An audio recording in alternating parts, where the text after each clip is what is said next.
philosophy matters. Hey, what's up, everybody? It's Jack Lloyd here. Hope you're having a good day. It's Tuesday, what day is it? The 25th. Wow. Halloween's coming up soon. So I don't know what I'm going to be doing for that. Maybe I'll do a costume. I still have some leftover stuff from one of our music video shoots. So I was thinking about maybe using something from that for maybe like the Disobey shoot where I have that white overall kind of suit coat thing, like the lab coat from the lockdown shutdown stuff, they had in China. We did that in the music video. So maybe I'll wear that. We'll see. But today we're going to be doing a little bit of a Twitter review of the page. It's called Rippaverse Goalposts. So it's a Twitter page where they're tracking a lot of the different detractors who are moving goalposts in their commentary about Rippaverse. So we're going to be looking at some of those things and discussing it, because it's just kind of hilarious to see people melt down over their failed predictions. And just really quick here, if you are not on the YouTube already, make sure to check out the YouTube at youtube.com/Jack Lloyd. That's the place to watch, like, subscribe, share, get those notifications, all that good stuff, because that's where I can see your comments best. I know sometimes you can't really see things from here when it's on a personal profile. So if you're over there, just shoot over to YouTube. That way I can see your comments as I go through this, and we talk about what's going on with all these moved goalposts. So I'm going to go ahead and share the Twitter feed here. So this is the page called Rippaverse Goalposts, and they collect here all the different goalpost move. That is people saying one thing, criticizing, and then when they're wrong, they just change what they're saying. They try to move the proverbial goalpost and ignore the fact that they were wrong in their criticism. So I'm going to skip down past this Hall of Shame because there's a bunch of people that said a lot of things. I'm just going to go to the specifics of what's been posted recently. So this first post here says that this is a PJ Underwood covers the, I don't even know, but he says that makes twice it's been answered now, and twice you've been shown, like July, most of his marks not have much of a clue if anything works. It made money, cool, but it sold 30,000 copies, a number that wouldn't crack the monthly top 10. So congrats, you've been gouged by a grifter. To me, that's just kind of a silly thing to say, because it's like, what does that have to do with anything, right? Like if you have a business and you have customers and you sell a lot of your product and people are happy, how is that being a grifter? That doesn't make any sense to me, right? Okay, yeah, you sold your comic, tens of thousands of people bought it, and it made money. Okay, what's the issue? That it doesn't crack the monthly top 10? Top 10 what? Of just single issue comics or something like that? Like, it just is always bizarre to me that people would say something like that when all that matters is whether or not people want it and it's otherwise successful, right? Like on your own terms. Like if you're making a profit and people are buying it, okay. As if you need to actually be in the top 10 of anything to have a successful business. It'd be like saying, right? Like imagine someone said, "Oh, you have a restaurant and you make $200,000 in profit a year. Well, you're not this large national chain, so you're unsuccessful." Like it'd be ridiculous, right? You'd be like, who cares? Like if you're a successful entrepreneur, you don't have to be the number one or top 10 chain in America to be successful. So why would that be needed for success in a comic book, right? And then someone even below that said, "But isn't isom a graphic novel? Surely he must be outselling the latest Spawn color compendium. Is not that perhaps some kind of victory?" And that's a good point too. Just an aside that this isn't exactly a single issue comic. This is not like it's some 20 to 24 page single issue. It's 96 pages. This is literally like having 4 issues in one. It's more like a trade paperback graphic novel level. So you wouldn't even be comparing to the monthlies anyway. So it's just really funny to see that. All right, let's see what's next. It says Rippaverse Goalpost here, the second one, 7 hours ago. The Rippaverse team has no clue what powers isom characters have and will reveal that information in the 3rd issue. Right, like what? I mean, first off, like in the 1st issue, some of those powers are shown, like clearly, right? So you already see that isom has some type of strength and speed. but just because they don't unveil everything and discuss it all in the first issue, that's that's somehow like a bad thing. Like what? What? That makes no sense. Like that's like a big part of having intrigue when you create a story is not like telling everything right off the bat, right? You want to give something good, like something to fill your curiosity, but then you want to still leave things to unravel as the mystery unravels. So why would you be mad that you don't know everyone's powers to the T right after the first issue? I mean, what? That's just so weird. Okay. Let's see here. This next one, it says James Castle. Why aren't you asking that Eric prove his sales numbers? He's making the claim. I'm asking for proof. Without proof, we could assume the numbers are fake. What? Like what? What do you mean by proof anyway? Like what would you even show for that, right? Like what are you gonna do? Like screenshot and dox all the people who bought your comic? Like the proof is clearly in showing pictures of the inventory and then people showing pictures of their product. They're showing that they got it. And there's tons of that online. Like it's not really that hard to figure out that they show pictures of the inventory and then tons and tons of people are literally showing their pictures and tagging online. It's not, rocket science here to figure out that lots of these copies that are being sold, even if you don't actually go and be like, oh, I'm going to find everybody's name and address. So that's it's kind of a ridiculous thing to say in the first place, because you wouldn't even be in a position to do something like that anyway, without unethically doxing somebody. So weird. All right, next one. It says Zach Venable's hairline. It's easy when there are a bunch of virtue signaling conservatives who don't read the book. Okay. So apparently everybody who bought the Rippaverse comic, they didn't read the book, huh? Okay. Right. Yeah. Just nobody read it, right? Every single person just bought the comic and that was it. They just stuck it on the shelf, right? They're just conservatives. I mean, I don't consider myself a conservative, by what probably he's talking about. I'm a voluntarist. But I read it multiple times and I know other people who've read it, people I know who bought it. So it's kind of a ridiculous thing to say that it's like, yeah, okay. Yeah. Everybody just bought their comics and nobody read it, despite there being tons of people talking about the specifics of what happened in the comic and tons of fan review videos and, people talking to specifics online in forums and threads. Okay. Nobody read it. Okay. All right. I think I saw that one already. All right. Let's see here. This person, Josh Friedman, said, to avoid future dog piling from his lemmings, I've decided to block Eric July. This man is an absolute headache and a compulsive liar. He brags about his success, even though only right-wing media sites, I think it means, talk about the Rippaverse. If it was truly a phenomenon, everyone would know. What? What does that even mean? Like everyone would know? Like every single, movie and whatever, like not everybody pays attention to every single creative endeavor out there. There's things that are very successful, but they're niche or they cater to a certain audience. Not everybody wants to read superheroes. Some people like fantasy or drama or whatever.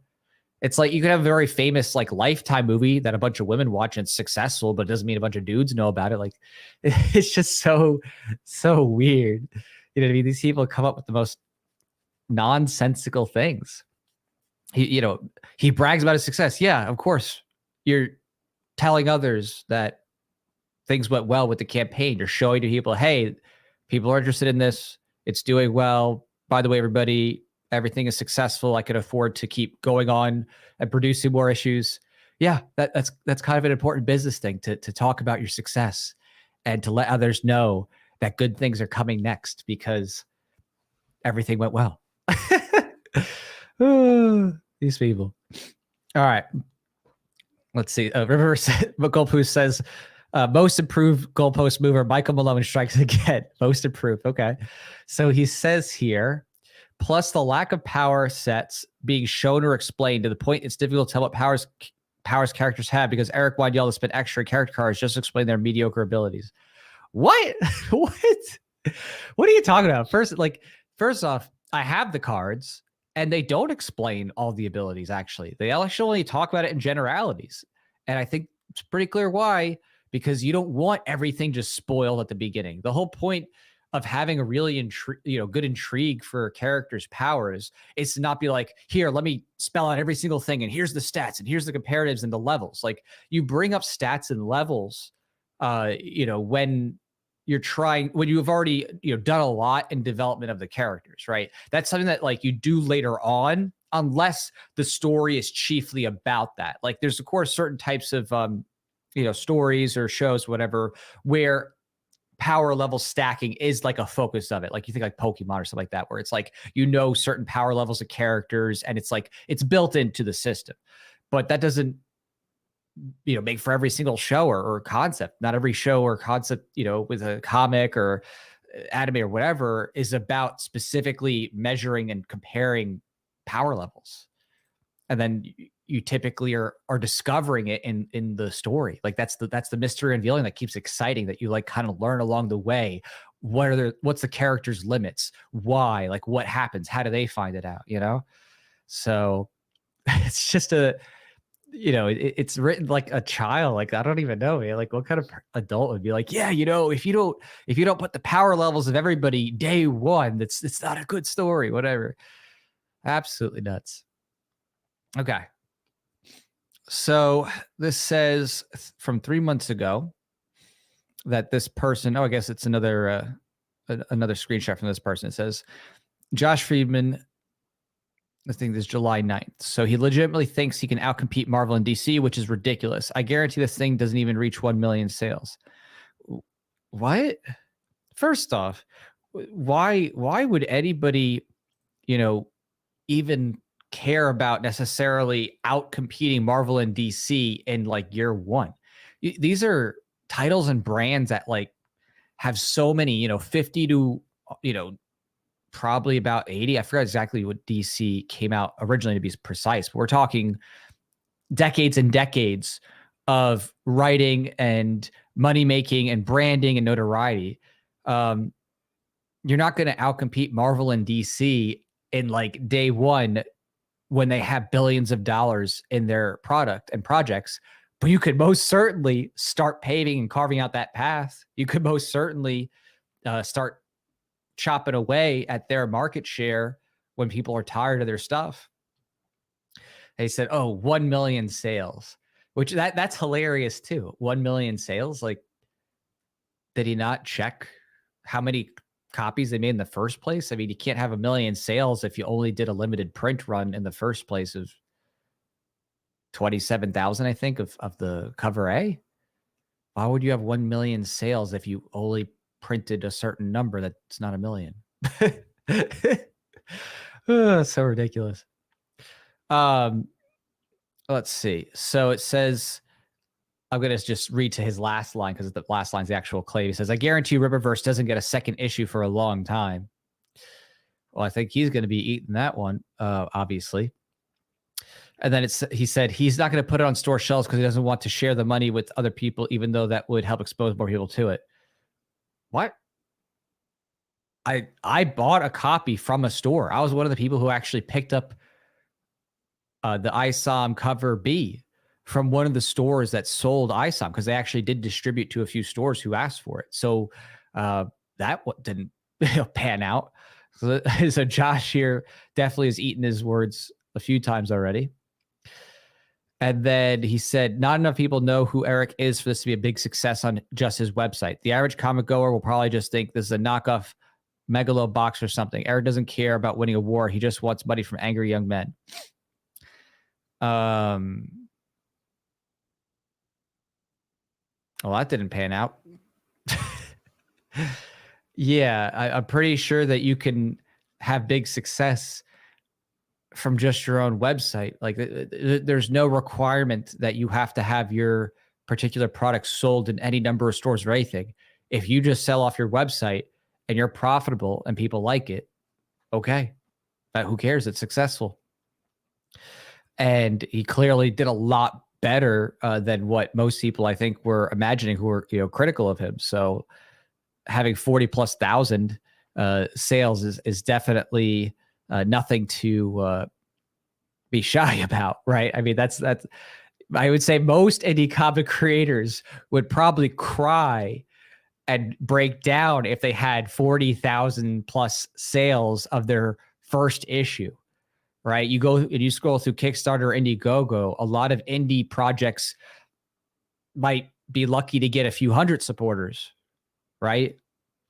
And he got 40,000 plus, many of whom are likely to be long-time supporters, because it's, if you look at the evidence, it's people who are really big fans of what Eric makes and really enjoy the comics. So what do you what, you think they're going to just stop there? I like this. Yeah. Oh, hey, what's up, Mark? He said he ain't wrong. Rippaverse will get a second issue for a long time. Rippaverse will get the second issue to short time. Trust that. Exactly. So, right. Yeah, it's really hilarious. And on top of that, considering the fact that the first issue was not just some single standalone, it's graphic novel level, 96 pages, right? Even if he didn't put out another issue for like 6 to 6 months, that would actually be totally normal considering the length.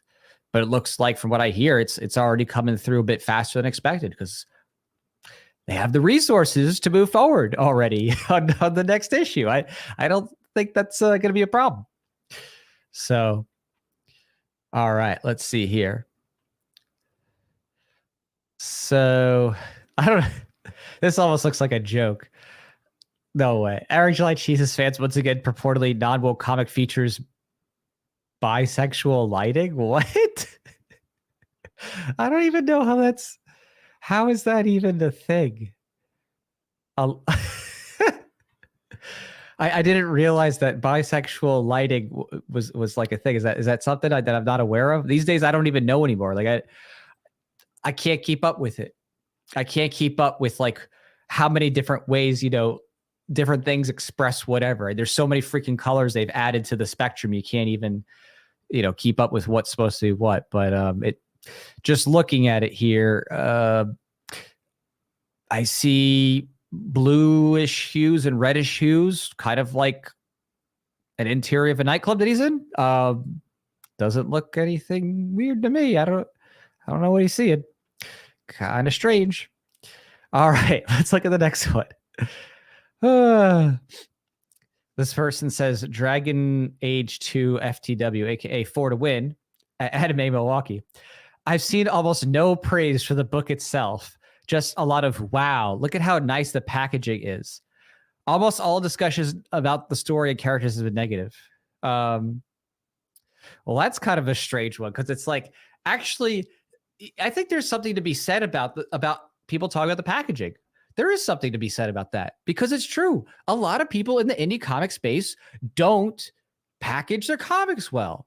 They do. It's true. They send out the comics and they're, it's in a very flimsy container and the comic gets bent up or scratched and it's disappointing. So yeah, actually, it's kind of normal to have indie comic fans be kind of enthusing about the fact that your packaging is nice. Like if you're using Gemini Supply or something like that, you're actually like, having a comic book designed cardboard that's meant to keep the comic from getting damaged in shipment and prevent it from getting moist or damp. That's actually kind of a cool thing. For me, it was inspiring. I was like, it's a good point. You know what? I do got to make sure that, especially with this bigger book that I have coming out with the TPB, I got to make sure that's packaged extra well. I really don't want it to come damaged. That's a good thing. But the idea that the story and the characters has all been negative, what? Where did you get that idea? From what I've seen, there's multiple groups like this on Facebook and other places, other chats. They all have positive commentary among people talking about the story. Even people that might have little, small critiques here and there of odds and ends, like just something like, oh, I wish they could have talked a little bit more about what powers they had or something, whatever. Nobody's, by and large, of the people who bought it saying, oh, this is just terrible, or, oh, it is unintelligible or uninspiring.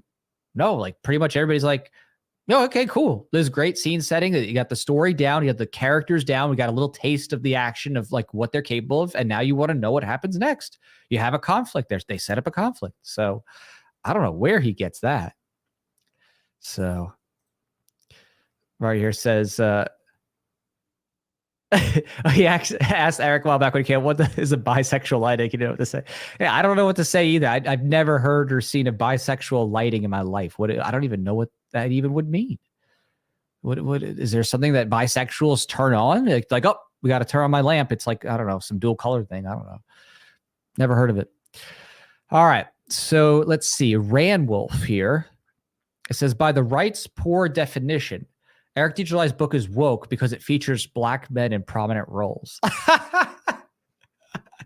That's the most comedic thing. Black men in prominent roles. That's what woke is. Okay, yeah. Black men in prominent roles, that's woke. I don't think that these people have any idea what it means. That's not what woke is. Woke is not, oh, okay, you have a black lead. No, woke is, oh, hey, we're going to just swap the race of existing characters and hope to get more money out of fans and exhaust them all, after they're tired of all this crappy writing and be like, oh, well, we can't do anything new. We can't do anything exciting because we can't, be too politically incorrect. So, okay, we'll just make them gay. We'll just change the character's color. Yeah, that's being woke, just trying to, preach an SJW message and then be like, oh, well, if you don't want to get this new stupid, rewrite, then you must be bigoted. Yeah, that's what woke is, not writing a story where you have a lead who's a black dude or any other whatever. Like in my comic book, I literally have a co-protagonist who's black. Doesn't make it woke. Mac Lee has nothing to do with try to browbeat everybody into accepting, your different terminologies for a sexual identity or whether or not, you're being tolerant enough in your correct pronoun usage. So it's really funny that these people have no idea what it means. They're pretty much just out of excuses. They're trying to swing with anything they can, but they got really nothing at this point. Hey, how's it going? Final Lugia, good to see you. And a Hero's Pass says it's just people hate themselves. I mean, clearly these people really, they are reaching it. I don't get it. Like it would take 5-10 minutes maybe just to go and just do a little Wikipedia search on Eric July, look at his history, look at what's going on in the comic and just figure out what it is you're talking about before opening your mouth. But it seems like nobody really wants to do that. Just to, do a little tiny bit of research beforehand and maybe save yourself the trouble of looking like an idiot. Could work. All right. So that's hilarious. Someone said his comic has no black women who are part of the main characters. Eric July rightfully says, you stupid, mother effer. Yeah, literally, it's like it opens up with black female characters in the story. How would you miss that? I mean, what was this person like reading this under like the most brightest white like light or something? They have like a bunch of lamps on and it like blew out what they were reading so they couldn't see. It's like literally it opens up with that. That makes no sense. This person's just really a next level stupid. All right, let's see. Here's Kyle. He says, I think quoting Eric, he says, I actually wanted the best for Marvel DC. No, you didn't, he said. You wanted to market your book by attacking other creators. Now the product is out, people see it's mid, and you're playing the victim because you got to rally the fan base to boost sales for isom #2.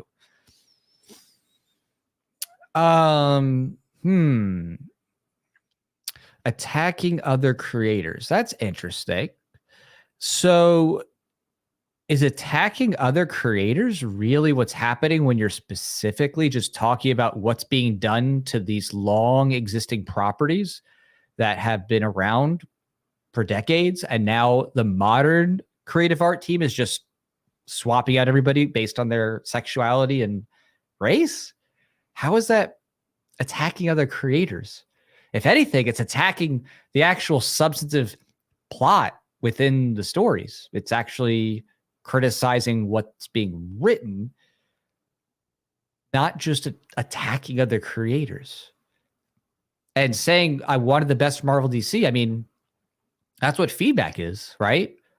If you're a fan of something and you've been into it for a long time, like I'm still a fan of like the original, of course, Batman, Superman, and many other, you could say mainstream characters. It's not like that changed in terms of the history. I still love, those original characters and would like to see them in better scripted roles.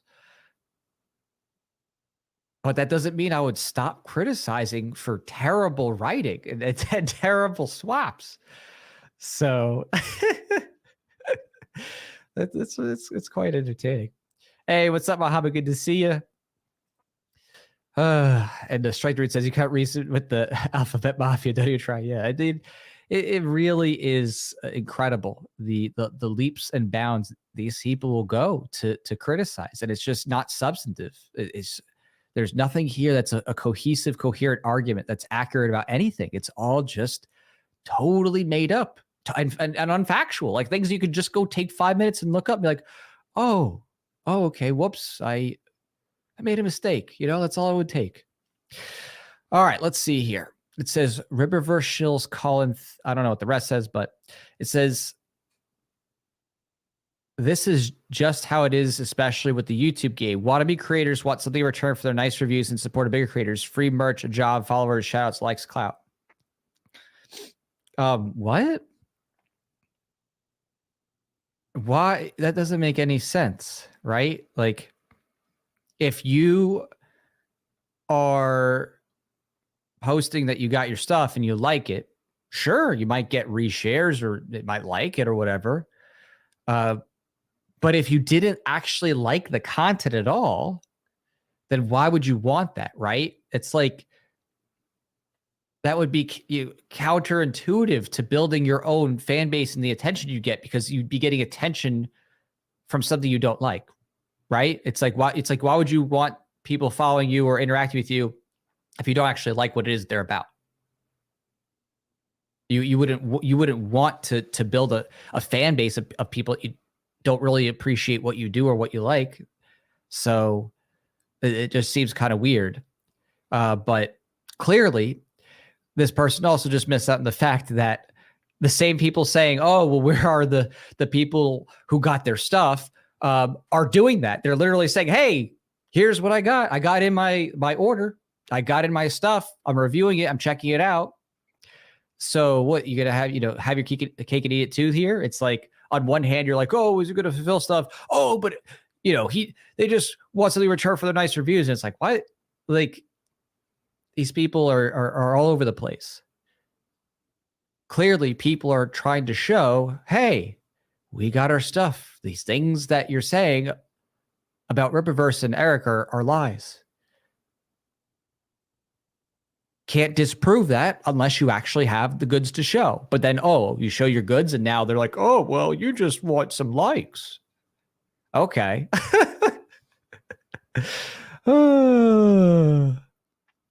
It's really incredible.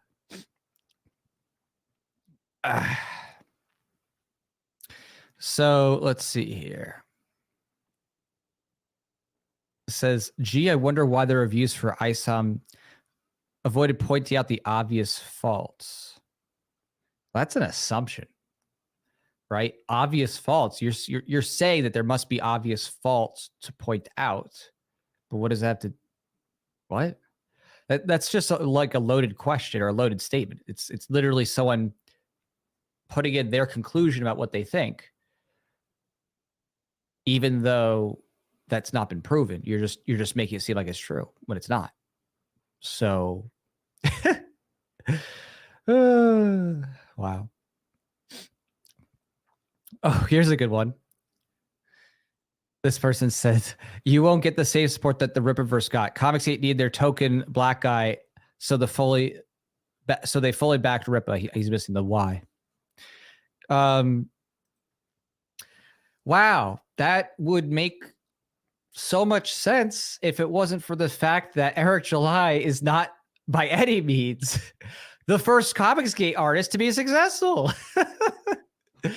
I mean, they not hear of Ethan and Cyberfrog that raised literally cumulatively, I think, got to be well over $1 million plus.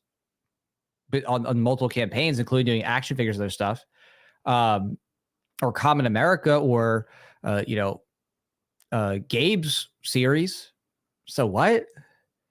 That makes no sense. There's literally already been plenty of independent artists in the Comicsgate world who have been successful before Eric July ever did anything, raising tens of thousands, hundreds of thousands, even millions. So that makes no sense. And all you had to do is just go on Kickstarter, Indiegogo, and just peruse it, and just go, look and see who's doing what to find that out. Not hard, not really difficult.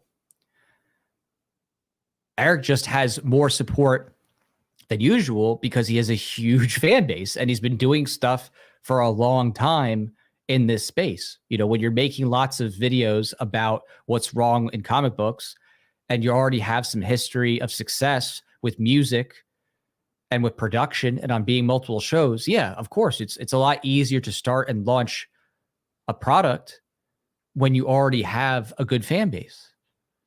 But that doesn't mean that he was the first to do this, or even, gosh, the 10th to do it. I mean, he's actually kind of, in my opinion, late.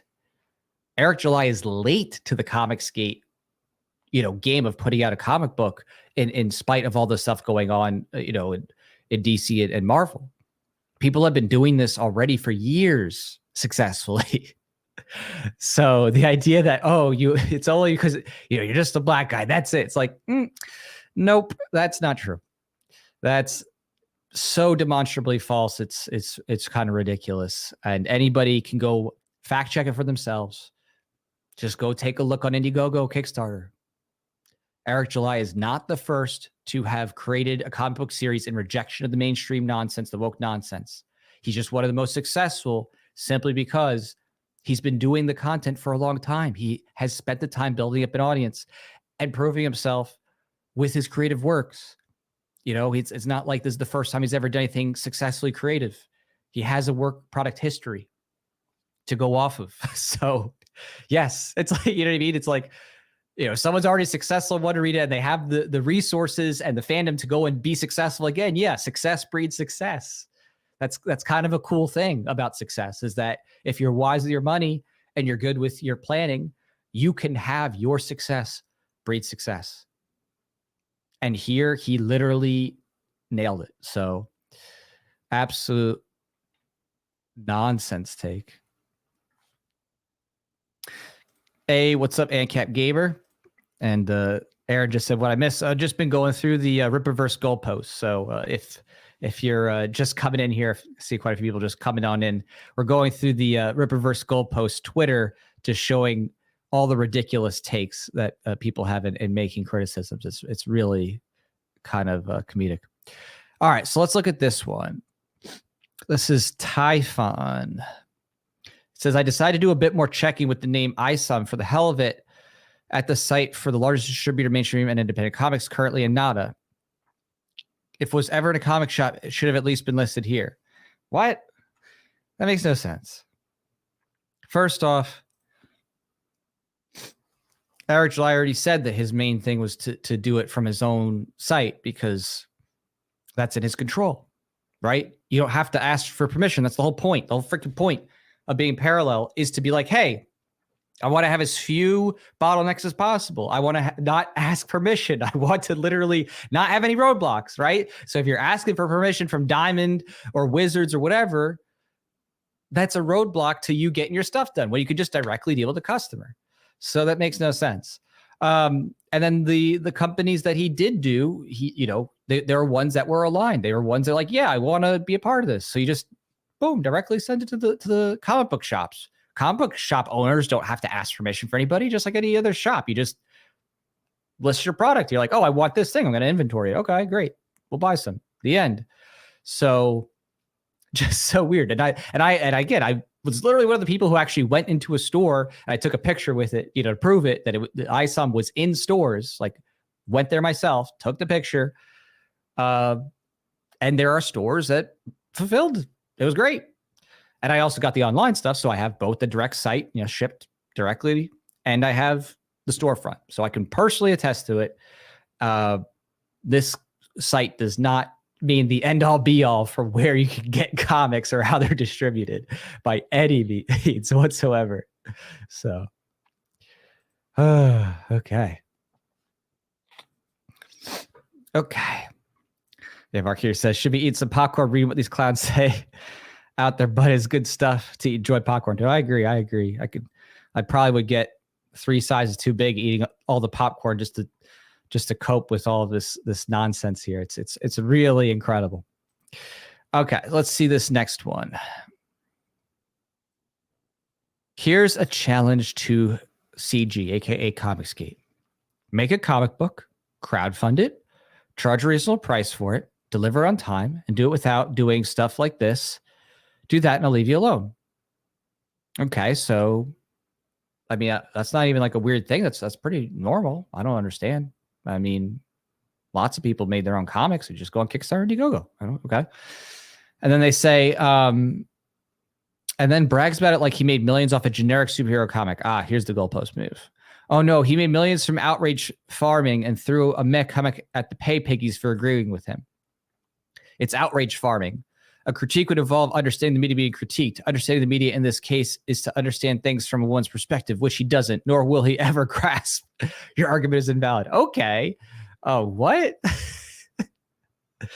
So to be clear, this person is literally saying on one hand, hey, go prove yourself by crowdfunding a comic and successfully delivering. Eric July does that. Oh no, you're just doing, outrage farming. What is this? I mean, it really is incredible what these people say. So on one hand, okay, yeah, go and actually produce something. Oh, and then when you do, we're going to say that, oh, well, that's not good enough. Like, that's a perfect example of a goalpost move. I mean, you could put that in a textbook. So, and the thing that's funny about the outrage farming is I don't even understand what the problem is with outrage. Like, who cares? Like, if someone buys something because, like, yeah, I'm outraged at something bad in the market, or I just don't like what's being done, I want something better. Okay, so what? It's like if someone were to be outraged that, my lawnmower doesn't work as well. It's so annoying. And then someone's like, hey, I got a better lawnmower. And you're like, oh, finally, a lawnmower that, like, doesn't, I don't know, leave a bunch of leaves everywhere, or whatever, or grass clippings. You would be like, oh, well, how dare you respond to the outrage against the lawnmowers and make a better lawnmower, right? And then someone like goes here with Eric and makes a better comic book series with all the woke nonsense. And it's like, oh, it's, I don't even think that it's a problem. I don't even think that it's ridiculous. People are outraged about something that can signal a market demand. It literally is people saying, yeah, we want something different. We want something better. Okay. And then you sit there and you go, okay, I got something better. Here you go. So what? Well.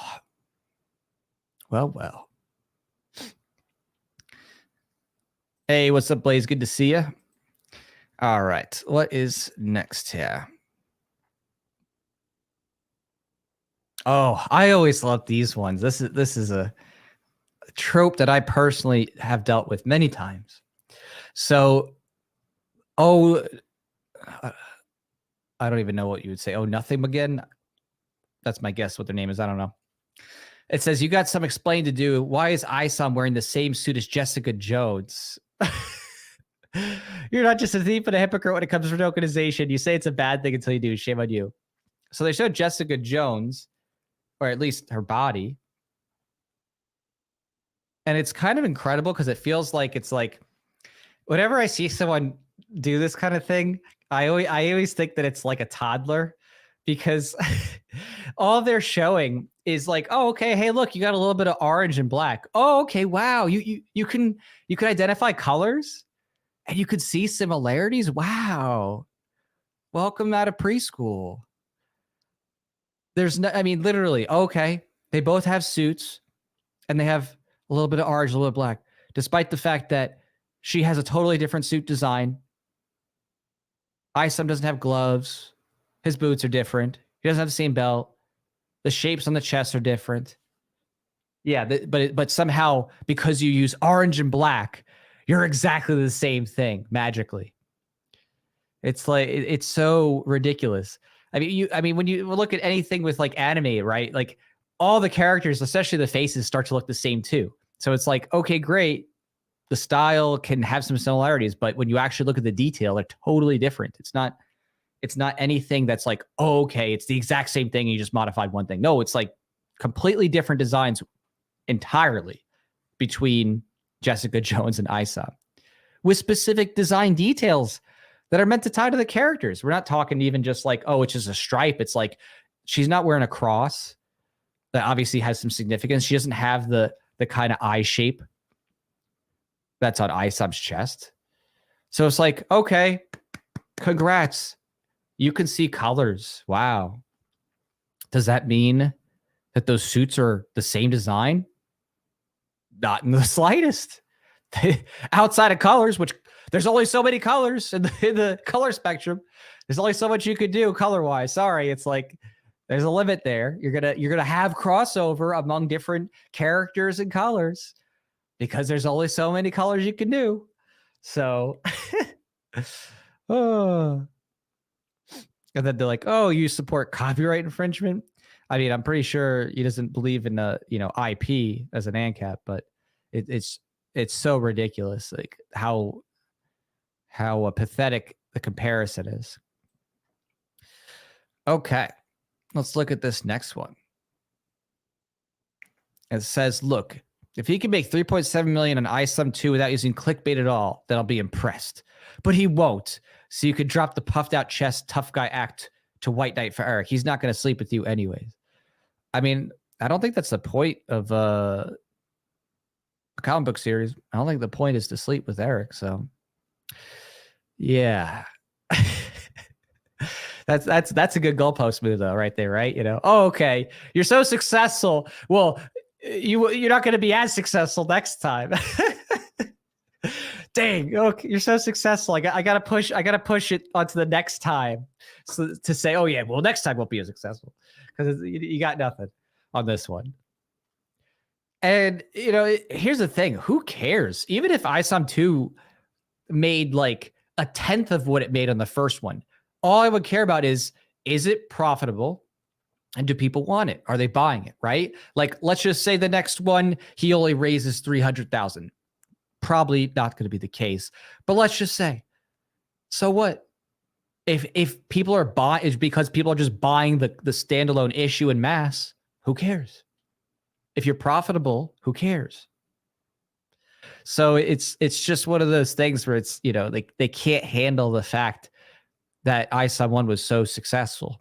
The success was so strong that it just overpowers their thinking ability entirely. They can't even cope with it. That they got to just be like, oh, let's shift it to the next one. Yeah, the next one will be as successful. Oh man, these people are pathetic. Okay, let's see here. Okay, Dr. Akula DDS. Okay, that's quite the entertaining name. You never read comics if you believe politics were never in them before 2010. Well, I don't know. That just depends on your age, right? Because if you're a younger comics reader, you just might not be aware. But yeah, politics have always been in comics. They absolutely have been. I talk about that a lot. Political themes, go back to the beginning. But there's a difference between having political themes or philosophy in comics and having those themes be something that people are actually interested in or ethical, right? So it says Eric's customers are not happy with his book as more of them are putting them up on eBay daily to get their money back. And his customers who are speaking out get dogpiled by Eric and his fans. What? That makes no sense, right? So first off, from what I've seen going on eBay, and you can go check this yourself, go to completed listings too. A number of those eBay listings are mint, wrapped in package condition comics. So they have the appearance of people having bought extras to do arbitrage, which makes sense, right? If you know how popular this is going to be, there definitely were people who were like, I'm going to make some money on this. They're like, I'm going to buy extra, I'm going to sell it, which is smart. right? That literally happens with every freaking thing that's limited, right? You think about people who go buy the newest iPhone or the latest PlayStation or Xbox, and they go and they like sit in line for hours and they buy extra and they go flip it. And it's not because people don't want it. It's because that's how high the demand is, right? The fact that someone could go buy the comic from Eric directly to the website and then go flip it on eBay for hundreds more tells you that this is actually in very high demand, that people want to get it. It's that valuable. Otherwise, they would just sit on eBay and nobody would buy it and be like, oh, okay, well, they would just, nobody be interested. But the reality is they were selling for crazy amounts of money. People were picking them up for 2, 3, 4, 5 times the nominal value. So yeah, no, clearly people were not just putting this stuff on eBay because they hated it. So this person said then, there are no stores selling his book. Well, that's false. I literally bought one from a store. There's not trackable record to prove his book is selling outside of his own site. Who cares? Why would you need that? Like, the whole point of having his own site is that he's in control of the shipment and production process. You can be profitable just selling on your own site. Yeah, that's great. Can you provide proof he sold copies at comic shops in areas outside of his town? Well, obviously that one didn't hold up because the various comic book stores that did actually fulfill for Eric all posted pictures. And then when they posted pictures, literally within sometimes even 20, 30 minutes, we're like, and we're sold out. So the few comic book shops where, they actually did go and pick them up early and put them out, couldn't keep them in stock. They couldn't. The demand was just too high. They were sold out like immediately across the board. So, you know what I mean? And now all the other comic shops are on notice, of course. The other comic book shops that hadn't heard about it, or maybe, we're just waiting to see how it would go, because there's a business side to that too. People need to understand there's a business side to that on the comic book side of shops. People do want to know, hey, am I just buying something that's, not going to sell, right? Comic book shop owners are in it for the money too. They're not there to go broke. So the fact is that some were willing to take that risk, as some comic book shops did, and they sold out pretty much immediately. And now other shops, I'm sure, are going to be like, oh, we really should get this in stock. You know what I mean? After they saw the success, the signal's there. So I don't foresee comic book store owners that were on the edge of just for financial reasons, not wanting to get something that they're not sure if people are going to buy. Now I'm going to be like, yeah, I'm definitely going to fulfill that. I'm going to put that in the store. So Dr. Kuladidi then says, wow, quite a few comics still on that shelf. Almost like people don't want to spend $35 on a comic with $5 comics being sold underneath. They're being bought up faster. What? $5 comics? What are you talking about? There's no $5 96 page brand new. Again, not like something old, but brand new comics. $5 for 96 page graphic novel, essentially. That's not how that works. Let's just say, even if you were to compare it like to just 4 comic book issues, you'd expect it to be at least $20, right? 5, 10, 50, 24 issues. But no, it costs a lot more than that in this economic climate with inflation. I can tell you, ink ain't cheap, paper ain't cheap. It's been tough. I actually just ordered in from Kablam some new proof copies of my comic book series, because I was doing some updates, and they're struggling to get in paper and ink still, because of all the shutdowns and lockdowns and stuff. So prices on those materials have gone through the roof. So $35 is more than freaking reasonable, considering with how expensive stuff has gotten. So, and then he also goes and says, they show a store later, another Goalpost move. That's a trading card shop that deals primarily in sports trading cards, not necessarily a comic shop. Okay, who cares? Like, if you have sports and hobbies, there's lots of different stores that will have a variety of collectibles, and then they'll sometimes fulfill in certain types of comics. So what? It's a store. You're selling a comic. You will want to buy it. Who cares? All right. Like, who cares? That makes no sense. But the store that I got mine from was a full comic book shop. Like, it was, traditional, huge comic book place. had tons of everything. I mean, mainstream, modern, the whole bit. I got when I got my extra copy, I got it from the comic book shop. So, all right, let's see what's next here. I already did the bisexual lighting one. Okay. Someone says that a review sounds like he was forced or bullied into writing it, and given the company, Eric, like he's probably true. What? Okay, so someone says here in the review, I received my copy of isom 1 yesterday, was so excited and pretty new to comics, so the virtue signaling from the big two turned me off. So it's extremely excited to try out a respected creator that doesn't waste your time with preachy BS. The packaging it came in was a brown cardboard box. Yeah. I never seen a quality of cardboard this firm and well crafted. Yeah, it was good. It was good packaging. It was as if the box was made to deliver quality, and every bit of care is put in ensuring that it wouldn't rumble and ruin the contents inside. Yeah, same for me. That was my experience. That comic had the backboard totally sealed, came in cardboard packaging, absolutely protected it from any types of bumps or anything. So, yeah, I can confirm this person's review of my own experience.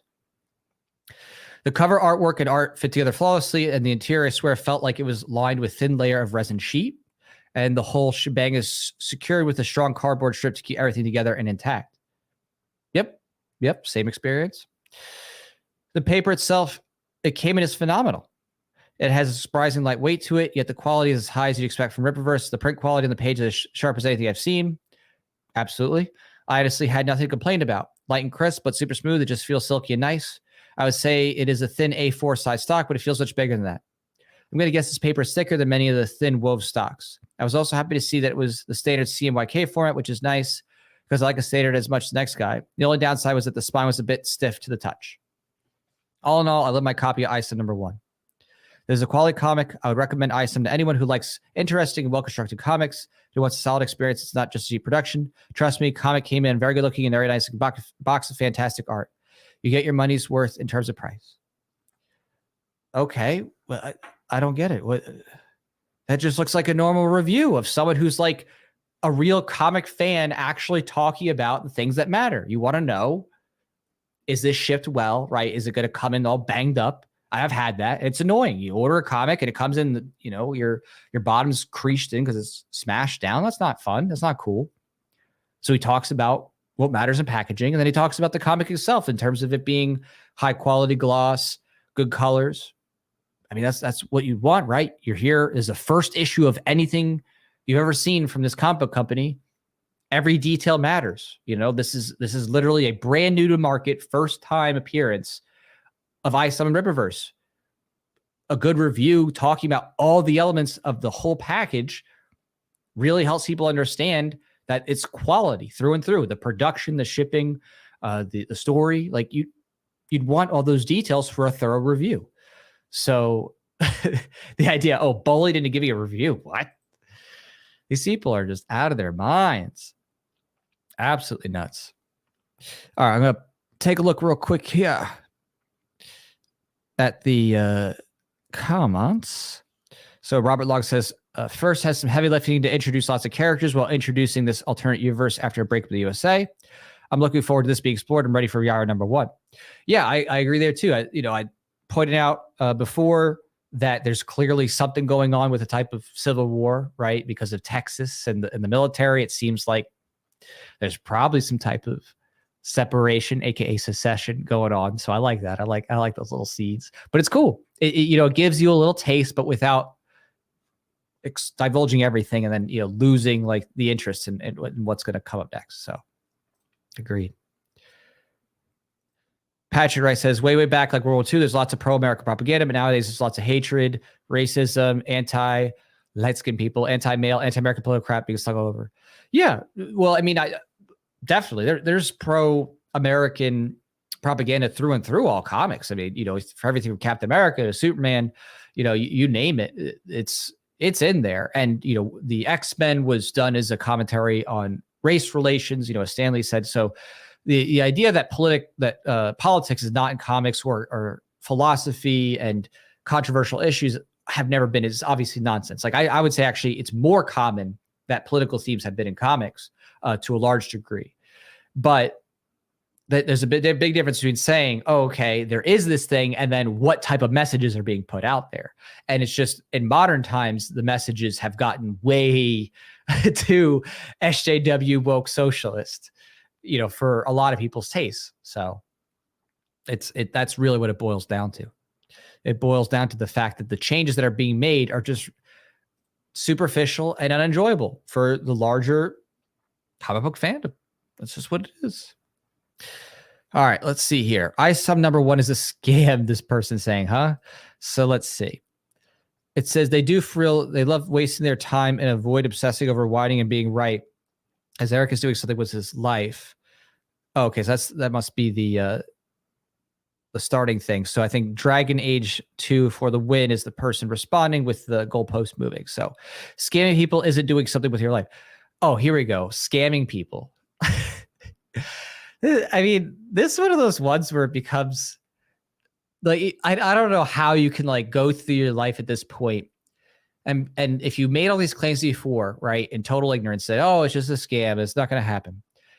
And then you literally watch hundreds, thousands of people posting pictures online, showing their literal physical product, their shirts, their comics, their posters, their cards, and it's obviously not the same person. We're talking about very clearly different people.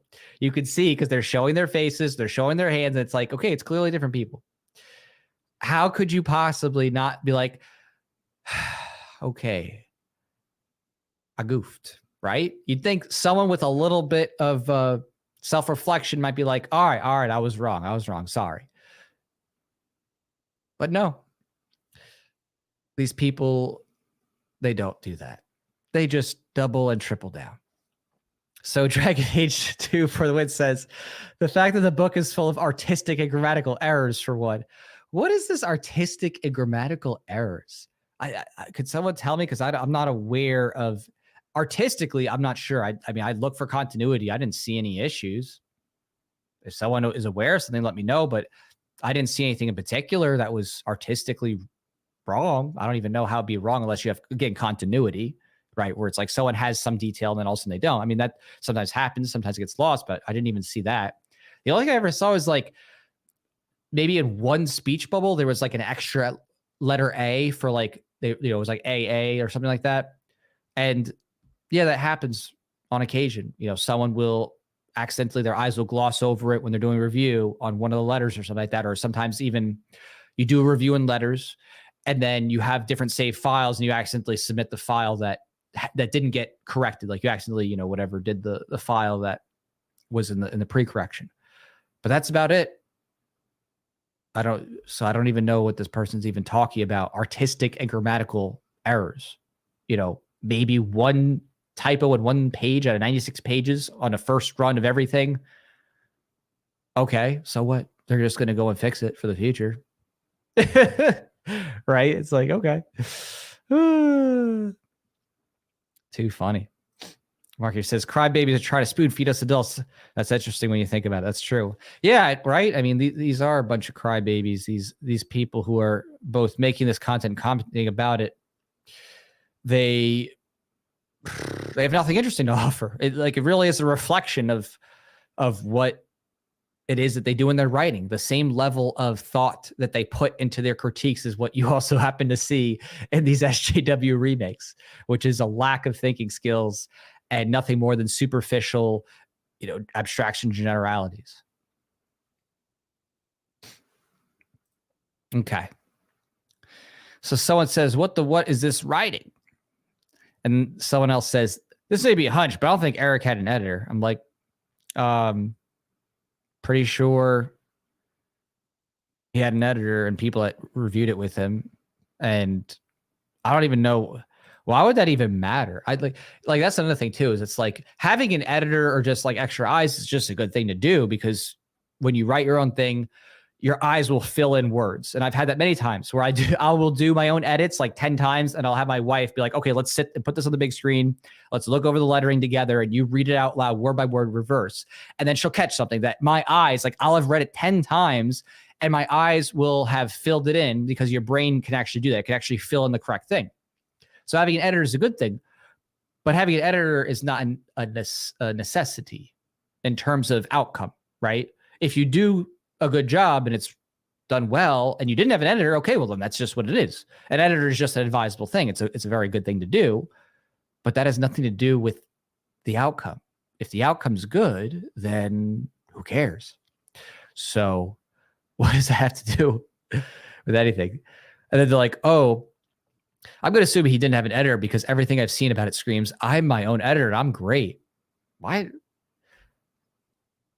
An editor too is not, typically doing like the substantive work. You'd have a specialist for, a writing assistant. Usually an editor is just, spelling, grammar, punctuation, just to make sure everything is done right. And then they said, oh, an AI wrote the script, didn't it? It's like, what? Here's the thing. Even if an AI wrote the script, it would still be better than all the crap that Marvel and the SJWs there in DC have made, right? Like, even if an AI wrote the script, it would still be better. That's just how bad it is out there. So I don't even care. If you use an AI to write the script, great. That AI is better than all of Marvel and DC right now. But obviously, I don't think he did an AI here, because it's very well thought out in terms of the concept book and everything else. It's pretty clearly has his inspiration and vision in it. So these haters are just making up a bunch of nonsense. Oh, here we go. How many people purchase isom just to flip it? Capitalism. Whoa. And this is what I was saying before too. It's like, if someone purchased isom to flip it, and then they flip it, that means that people really value it and want the comic. Like, you know what I mean? It's like, okay, maybe some people bought it to flip it. Great. And now a bunch of people who really wanted it but didn't buy it right off for whatever reason now have it. Okay. If they couldn't move it, right, then that means that people didn't want it. But clearly people wanted it because those copies kept getting sold on eBay for ridiculous prices. So it's kind of silly. And then someone listed it for 1K, which shows you most of the people who bought it aren't comic collectors that were gaslit to think it would be owned libs and that was a hot commodity. What? That doesn't make any sense either. First off, if everybody was just selling their comic on eBay for 1K, right? Like then nobody would even, be buying it, right? It'd be like, oh, okay, now all these people just bought a comic, they're just sitting on eBay and then nobody wants it. But that makes no sense. Because first off, there's not 40,000 plus comics on eBay, whatever. I mean, it's not, you know what I mean? Like, everybody went and sold all their comics. And second off, the few that did end up showing up have all been selling. So on both accounts, it's ridiculous. By and large, most people kept their comics. There were definitely some speculators. There were definitely some people who were like, yeah, I'm going to flip this. And they were right. And personally, I kind of wish I bought some extras for flipping too, because I could have used that extra money. But instead of buying extras to flip, which I could have well done and probably should have, because it would have been some good money, I was actually getting those extra copies as a birthday gift for my brother, who really is a big fan of Eric. And actually, he battled Eric in a Family Feud game at the Tomboy 2000. And, he really appreciated it. And he read it. He loves the comic book series too. So it's, you know what I mean? It's one of those things where it's like, these people can so readily think the worst of intentions with people buying stuff, listing it. And then when it comes to any other possibility, right? Like any other possibility, like, hey, you know what? What if someone buys a comic book and then in their family, 3 or 4 people read it? Right? There's going to be stuff like that. Like one family or household buys a comic and then, 2 or 3 kids in the family read it. That you don't hear them saying that. You don't hear them going, oh, okay, well, I guess we should really make sure to count for the fact that there could be more than one reader in a household of the same comic. You don't hear any benefits of the doubt there, but everything they do is, always minimizing. So take care, Mark. See you later. So good to see you coming on by. Mark's awesome. He was the one who helped bring the Rippaverse to life. So without his creative inspiration, you wouldn't have all the cool characters that you have today. So, okay. Let's see here. Kaiser Electric. So they say you're both assigning more value to the comic as a product than the actual merits of the story. I think they meant THAN then. I'm really highlighting that any businessman with half a brain would know that this is not something you would want to encourage in this industry. What? This makes no sense, man. It doesn't make any sense. Comic books are products. They're physical goods. And people subjectively value them, typically based on their personal preferences. And most often it's because they really like the story and the characters. So you can't really divorce those two things. The comic book's story and its merits are what make it a product that's desired. So, okay. I think these people are just word salad, confused people about anything economically or anything but comics and whatever. Oh, here's a good one. It says, Rippaverse has to be a money laundering scheme. There's no way they actually think this is good writing. What would they be laundering money for? Right? That's the good one. Okay. Yeah. Rippaverse is money laundering. That's why we're going to, spend $200,000 here to develop and print a ton of comics, hire lawyers, develop a website, do a bunch of shipping, very expensive, deal with the headaches of fulfillment and companies like PayPal that don't want to pay out to launder money. For what? So that it's like, for what? It's like, yes, we're going to have 43,000 people buy this comic and do that full time. It reminds me of like this old, I can't know if it's true. It's like, it sounds like a fun joke tale where it's like, there was this mafia family and they needed to launder money, because obviously they did some seedy deals. And to do that money laundering, they opened up a pizza parlor. And the pizza parlor was actually so good that they made more money selling pizzas than they did from their, underhanded schemes. So the family decided, oh, you know what? Let's leave the dirty business and let's just do pizza, right? It's kind of like that. That's what I think. It's like, if this was money laundering, right? It's got to be the worst money laundering ever. And I'm pretty sure that if they were laundering money, that now they're going to be like, you know what? Let's just make comic books instead, because clearly making and selling comic books is a lot more lucrative. It's like, right? It's like at this point, it's like, oh, okay, if they were laundering money, well, now I bet you they're going to make more comic books instead, because it seems like making comic books is a little bit more successful than whatever this nonsense could be. Oh my goodness. It boggles the mind, man. You can just buy art if you're going to launder money. You don't need to, they make like NFTs or something, not make a whole comic book series and have a huge giant team in production and all this responsibility, man. So crazy. Okay. So Patrick says, I'm glad I was able to get the Voluntarius digital, so I was too late to support Cane, but I get the books. Thank you. I appreciate it. Yeah, I appreciate getting the digitals. I'm not sure if you got it on Amazon or Kablam. I did just recently update both those sides. So I updated like issues 3, 4, 5, so that, a little bit more modernized. 1 and 2, of course, are currently in remastering, so it's going to be some time before those get updated. But I really appreciate it, and hope you check out the updates when they're finally finished and finally done. The issue 6 should actually be out sooner than later. I think the issue 6 I'll probably have out well before the Origins 1 and 2 remasters are done, because Origins 1 and 2 remasters are huge. Like, it's like the equivalent of making almost 4 comic books with the remasters, with so much expanded content that I've had to do for the 1 and 2. So, oh, Amazon, awesome. Okay, cool. All right. Chef Boyardee's. If isom number 2 ever comes out, I'll be shocked.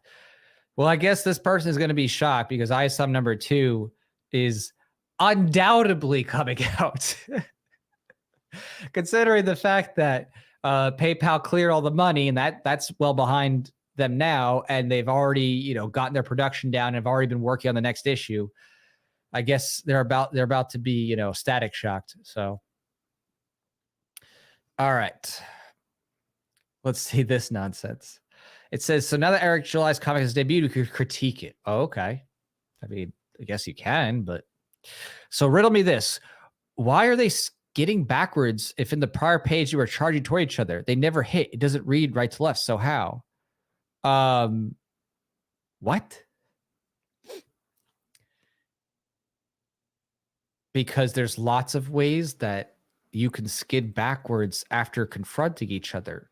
You could either hit each other and bounce off, or you could toss and tumble and turn and skid back. It's not like that's an impossible thing here. Could they have added another panel of like action? Sure. I might have, just because I want to see the hits. But the idea that that's an impossible thing, or that doesn't make sense, is nonsensical. You could clearly have an action sequence, and then for whatever reason, they toss, they turn, they flip, they hit off each other, and then they're skidding back. That's completely possible. So it's really an unimportant critique, not really material. If anything, I would just say, hey, it would have been cool to have more actual like hit scenes, a little bit more like punching, destruction, that kind of thing. But I think we're going to be seeing a bit more of that coming up. So, oh, here you go. Here's that one thing I was talking about. I said that before. I said that I think that the one thing maybe in the entire series was that they had an extra A. So they said, what? It'll be a, which is kind of funny because it says, it'll be a message for all. My history with them gives us an advantage. So what's kind of interesting about this is, even if it was a mistake, right? Even if they had it and it wasn't supposed to be like that, honestly, that is something someone could say. So it's, again, if it was a mistake, okay, it's a forgivable mistake. First time doing stuff. It's not like that's like on every page. It's just, 96 pages. It's not weird. It happens. I've had it happen to me, and I've had to go and then resubmit my files with the updated lettering. It happens. Even major comic book publishers have it happen. When I was reading through, like, for example, Invincible, they had misspellings. I read through The Boys. I caught a misspelling. I mean, it happens. It's not the end of the world. It stinks. Especially when you're a creator, it really is frustrating. But it's not fatal. There's nothing here where it's like, oh my gosh, I don't understand what they're saying anymore. And in fact, this is probably one of the most forgivable ones, because it's like, you could almost, if they were trying to give a character intonation, you could almost imagine them saying, it'll be a, you know what I mean? You could see that as a possibility.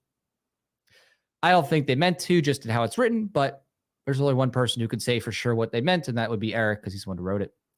So again, it's really a minute thing that happens to everybody. This is not just like, oh, there's never been any misspelling ever, in Marvel or DC or anything. So the fact that that's all that there was is pretty impressive for a first launch. That they only had one accidental typo that isn't even like fatal, where you don't understand what, an important meaning in a conversation. So yeah, if you're going to make a critique, at least that is something substantive. It's just not material to the success of anything. It really doesn't make any big difference here. That you clearly had an accident. Okay, here. Let's see. Here you go. Easy to do when you sell $30 posters. No, I care more than exploiting people. What? Exploiting people for $30 posters? Honestly, $30, like, to me, is pretty reasonable for considering how big they are. And not only that, I don't like doing posters. That Eric did posters was kind of a big deal because it's risky to do posters when they're likely to get bent, you know? Even when you do the tubes, all it takes is just one, pop, boom, someone just drops it down in shipment, your delivery guy or whatever, boom, they pop it down and boom, you have a crumpled edge. It can happen. That's why I did posters once, and even then I had a problem with someone saying they didn't get it and we had to like try to deliver to them 2 times. It's just posters are a pain to ship. They really are. They're not fun. They're likely to be damaged. And yet, despite that, Eric July took the risk. He got quality poster tubes, and I've not heard of any problems. So to me, $30 for a high quality poster that's well packaged, who cares? It's people want to spend that. That's great. And it's not like a little rinky dink poster too. It's like a big wall poster. So these people really just stretch for anything. Okay. Michael Malone here says, there are perfect examples of what happens when you rush production of a comic book from Eric July's first comic book, isom. I noticed his fans are more keen to get their head pats and be yes men rather than point out the issues so he can learn from these mistakes going forward. What? That makes no sense. What mistakes? The only mistake that there was, like an actual mistake, was just, oh, okay, an extra A in one bubble out of 96 pages. Unfortunate, but nothing, no one didn't bring up. No one, be like, oh, okay, oh, whoops. Just, double check, triple check, whatever extra next time. I'm sure it wasn't intended here. Someone's eyes got crossed over or wrong fog uploaded or whatever, but makes no sense. People are literally just proud to show off their perks and enjoy it, right? It's like, is your only purpose in consuming media just to critique it? Like, you know what I mean? Like, don't you ever be like, oh, I want to watch a good movie. I want to read a good book. I want to see a good comic. Like, isn't the point to enjoy it generally? Unless your job is to just be a critic. Like, oh, I'm going to find whatever faults in here. Makes no sense. The whole point of being a fan is that you're focused on the positive. You're focused on what you enjoy. Yeah, that's kind of the point. And unless something's like really genuinely bad and persistently bad, your first inclination as a fan is going to be like, oh, this is what I love about it. This is what's great. So I'll just do a couple more of these. So it says here. Okay, Spock Elvis says, Eric preserving the narrative that all his customers are irate mainstream fans that are that the big boys are losing billions to. So someone said, first comic book I've ever bought, but I'm looking forward to this. See, that's one of those weird ones too to me, where it's like, shouldn't that be a good thing, right? You inspired someone to be like, I want to get into comic books for the first time. Oh, okay, this is not like a bad thing. It's like literally like, wow, I created something so cool that someone was like, you know what? I don't normally do this, but I'm willing to try it, right? It's like someone, if you went to a new restaurant, right? And it's a new food you never had before. Would you be like, oh my gosh, this person, they don't eat burritos, but they finally decide to go to this burrito place because there's this really cool burrito place and, they thought that it might be interesting to try? What? Yeah. You want to inspire new fans. You want to be like, wow, I caused someone to reconsider and think about checking out comics and checking out my work. Like, that's a good thing. That's not a bad thing. And obviously, there's going to be lots of people who supported Eric because they were fans of his other stuff. But that somebody is like, oh, okay, I was a fan of his music or I was a fan of his political commentary or whatever. And they're like, I support it. Okay, well, how does that change anything? Right? It's like, they literally supported because they enjoyed what he was making. And now Eric has the resources to actually fund and develop a larger offering and to attract even more fans and to, grow an even larger audience. Like, it makes no sense. In fact, I would love it. I wouldn't care. If imagine this, I would even go as far as saying if 90% of people who were getting a comic book from me, let's just say I did sell 40,000, whatever, 42,000, and even 90% of those people ended up not coming back, right? Let's just say 90% were just there because they wanted to support me for whatever else I was doing. And all I was left with was 4,000 true comic diehard fans. Why would I care? I wouldn't care. I'd be like, who cares if even 90% bought it once? If after that I still have 4,000 people coming out and continue to buy the product again and again and again, that's a chunk of a fan base. That's huge. That gives you what you need to actually really develop that. But that's not even close to the situation. I don't think Eric July has 90% of the buyers being people who would never otherwise read comics. There's definitely some, but it's quite a few of the people who are supporting are people who otherwise enjoy mainstream stuff and had been with Marvel, DC, and whatever, Disney, and they just got tired of it. And it's true. They just like, you know what? I'm ready for something better. So it's really incredible how people don't understand that economic calculation aspect of this, that the whole goal of doing this, even if you have a lot of funding from people who are just first-time buyers or whatever, who cares? The whole point is you're actually being able to create it and make it sustainable going forward, because you don't need to have all of those supporters to stick around forever to keep going. When your support's that big, it doesn't matter. It's like it doesn't matter. You could lose half of that still and be like, yeah, and I'm still killing it. You know what I mean? But even there, it's just not true. It's not going to be that way. This, I guess you could say this new arc, this new era that has been created through Comicsgate, and now Eric July's kind of capstone is only growing from here because of the notoriety and the publicity and the interest.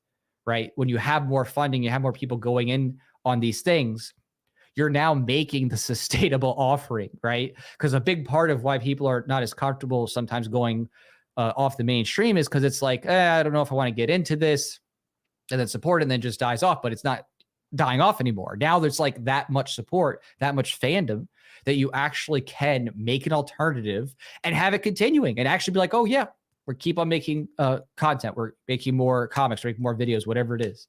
So this type of critique is really incredibly lowbrow, to say the least. And thanks, Tank, for reminding everybody to smash that like button, hit the bell to receive all notifications. It's true. I'm really bad about the bell part. I really need to remind people for the bell. But when I was younger, I've been using YouTube since near 2005. We didn't have that bell, so I'm just used to not. But I need to mention it more. All right, we'll do this last one here. So it says here from Master Saru Watari, there was a way to avoid this, but anyone who told you to make a digital version was told how much money you got in the bank. Maybe next time don't flex your bank account when people are telling you common business sense. Oh, well, I got a lot to say about this because there's a lot to talk about with shipping and with digital. So personally, I do have my comics in digital, and it's true. The digital is not as profitable. The margins obviously are just not as high. And I do sometimes question whether or not I would want to have digital because it is just not as profitable, and it's not as cool to have that physical copy, right? There is something to keeping it in print where it's like, okay, if you want this, you got to get the cool physical thing that really sticks out. So I get that, and I did do that for my nonfiction book. I don't have this in digital. I keep it in print because it's a beautiful art piece, and that's, I think, is a part of the incentive here. Is when you're, especially I think when you're making a first run comic book,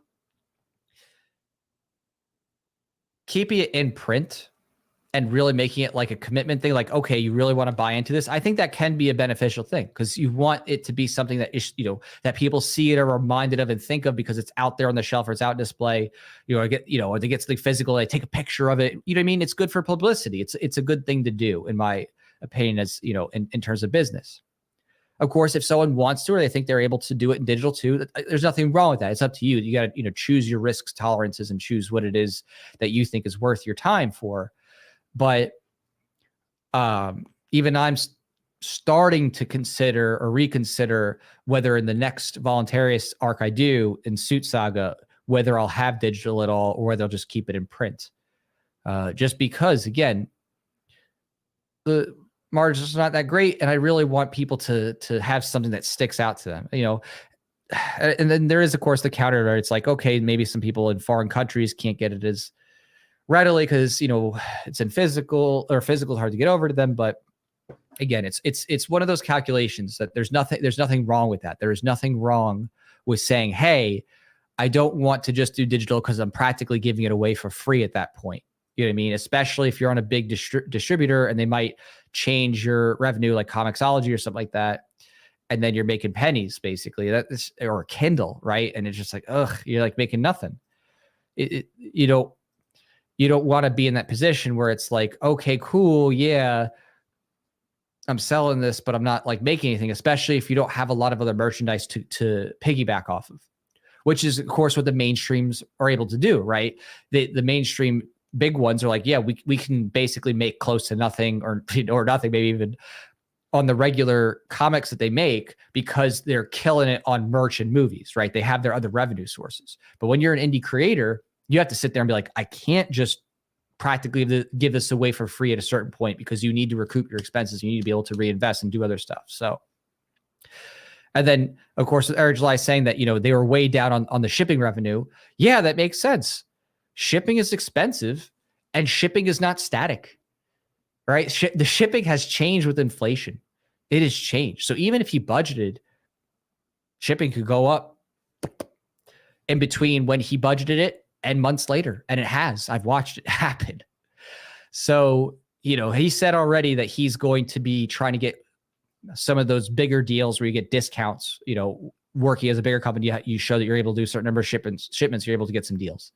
And that makes sense. Obviously, once you have the ability to go and get better deals, you get better deals. But, the idea that Eric was losing money on shipping is not weird or uncommon. It's actually very common, more than ever, because of just how quickly, thanks to all the lockdowns and shutdowns around the world and the expenses that have gone up with inflation, how quickly those shipping prices and expenses are going up. And, even, when you try to plan it out months in advance and really budget, you go, then you're finally ready to launch 3, 4, 5 months later, all of a sudden the prices are up 10%. And you're doing, hundreds of thousands, millions of dollars in deals. And now all of a sudden you are losing a lot of money in net, $20,000 you could see there. So again, that's not a critique. That's not, I would never fault him for that. That is very reasonable to see shipping costs go way above what you expect, especially in this economic environment. Even when you budget and you plan in advance, you really try to do stuff in advance and plan it out. You don't control what those prices are until it ships. You know what I mean? No matter what, unless you have a special locked in rate from a big carrier because you were able to negotiate a contract, far out, you don't control what that shipping is going to be until it's shipped. And it's very tough to get those deals until you have the commerce to justify their doing a special deal with you. So, all right. Well, that was a lot of fun. Going through those Rippaverse goalposts is absolutely hilarious. It really boggles my mind just how much people will come up with any excuse they can to not have to face reality. And hopefully, anybody here watching it really looks at that and says, yeah, I don't want to be like that person. You know what I mean? You don't want to be like someone who, no matter what, they just keep moving goalposts and won't face reality. There's nothing wrong with making mistakes and being wrong. I've made mistakes. I've been wrong. And when I'm wrong, I have to be like, okay, I made a mistake. my bad. I'm sorry. Here's what, here's the reality. Here's the truth. Here's what needs to change. But these people out here who are just haters on the Rippaverse and Eric July just have total derangement syndrome. They have total Rippaverse derangement syndrome. And they're just going to keep on losing and keep on eating their words, because I just don't think they really understand the dynamic social and cultural change that's happening. This is not a one-off thing. This is literally the culmination of many years of disgruntled fans and unhappy people just being like, oh, I'm so tired of this, being called names and being told that you're, stupid or bigoted or worthless and stuff like that, just because you don't care for, the latest movie where they just changed the race of the main character. They try to be like, oh, now they're just gay. It's like, okay, well, what's the story? There's better writing out there. There's better stories, and there's better fan service, and it's being built. And I think it will be kind of like what Michael Malice says, where it will be slow at first, and it has been slow. Comicsgate, in terms of exiting, has been slow. And I was there way before it even went. I mean, I'm talking, I was doing my comic stuff on my own, like 2012, right? So I was out there taking it, taking it on my terms and saying, okay, this is nonsense. It's being out there. Every single story is anti-liberty and anti-human. I just got so sick of it. I'm like, okay, I'm going to do something different.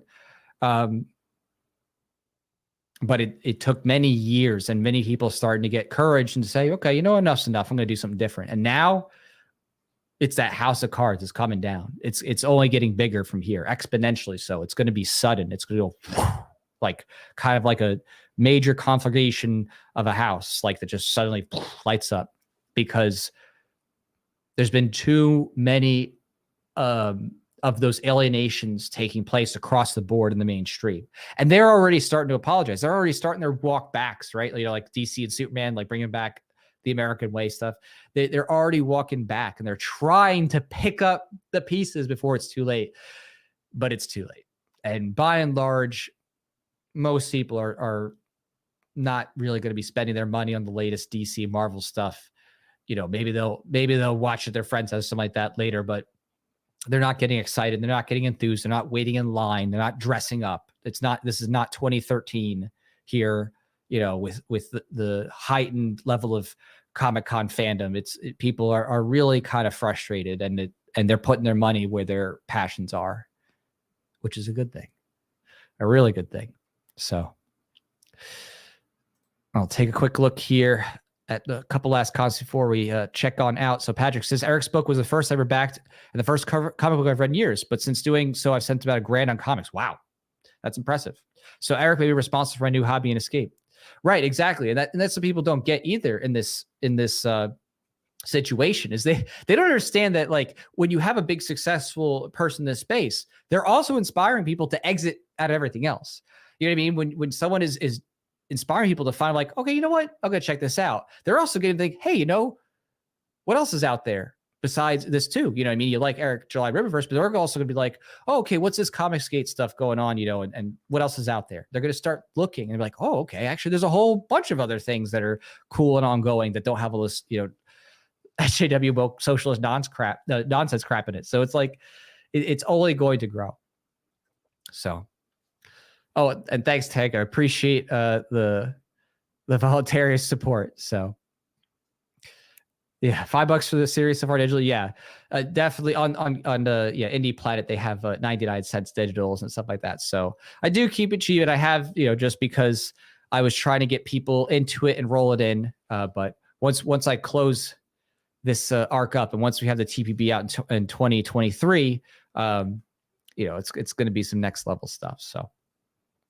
All right. Thanks everybody for hanging out. I appreciate everybody coming on by and chatting and talking, and especially those who are hanging out to the end here with Robert and Tank and Patrick and everybody who is, commenting and giving me some of their thoughts. Really appreciate that. So I will stream again sometime soon and catch up more on what's going out in the world.